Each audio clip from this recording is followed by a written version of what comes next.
జిల్లాలో పోలీస్ స్టేషన్ల యొక్క పనితీరును కేసుల ఛేదనలో సాధించిన పురోగతిని అంచనా వేసుకుంటూ రానున్న కాలంలో దృఢ నిశ్చయంతో పనిచేయాలని జిల్లా ఎస్పీ మహేష్ బి గితే అధికారులకు సూచించారు. గురువారం జిల్లా పోలీస్ కార్యాలయంలో నేర సమీక్ష సమావేశం నిర్వహించారు. ఈ సందర్భంగా ఆయన మాట్లాడుతూ పెండింగ్ కేసులను త్వరితంగా పరిష్కరిస్తూ పెండింగ్ కేసుల సంఖ్య తగ్గించడానికి ప్రణాళిక ప్రకారం చర్యలు తీసుకోవాలన్నారు.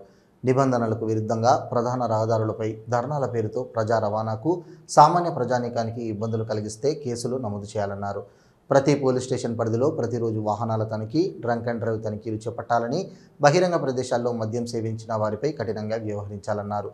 సెప్టెంబర్ 13న జరిగే జాతీయ మెగా లోక్ అదాలత్ని ప్రజలు సద్వినియోగం చేసుకునేలా అవగాహన కల్పించాలని సూచించారు. రానున్న గణేష్ నవరాత్రి ఉత్సవాలు శాంతియుత వాతావరణంలో నిర్వహించేందుకు అవసరమైన అన్ని చర్యలు చేపట్టాలని అధికారులను ఆదేశించారు. గణేష్ వేడుకల్లో ఎక్కడా శాంతి భద్రతల సమస్య రానివ్వద్దని, ఈ విషయంలో అందరూ సమిష్టిగా కృషి చేయాలన్నారు. విగ్రహాల ప్రతిష్టాపన నుండి నిమజ్జనం వరకు ఎలాంటి అవాంఛనీయ సంఘటనలు జరగకుండా ఉత్సవ కమిటీలతో సమన్వయం చేసుకుంటూ అప్రమత్తంగా ఉండాలన్నారు.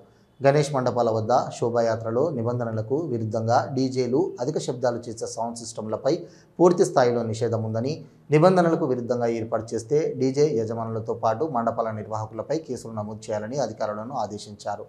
అవసరం మేరకు చిన్న స్పీకర్లు పోలీసు వారి అనుమతితో ఏర్పాటు చేసుకోవాలన్నారు. ఈ సమావేశంలో అదనపు ఎస్పీ చంద్రయ్య, డీఎస్పీ చంద్రశేఖర్ రెడ్డి, సిఐలు, ఆర్ఐలు, ఎస్ఐలతో పాటు ఐటీ కోర్ సిబ్బంది పాల్గొన్నారు.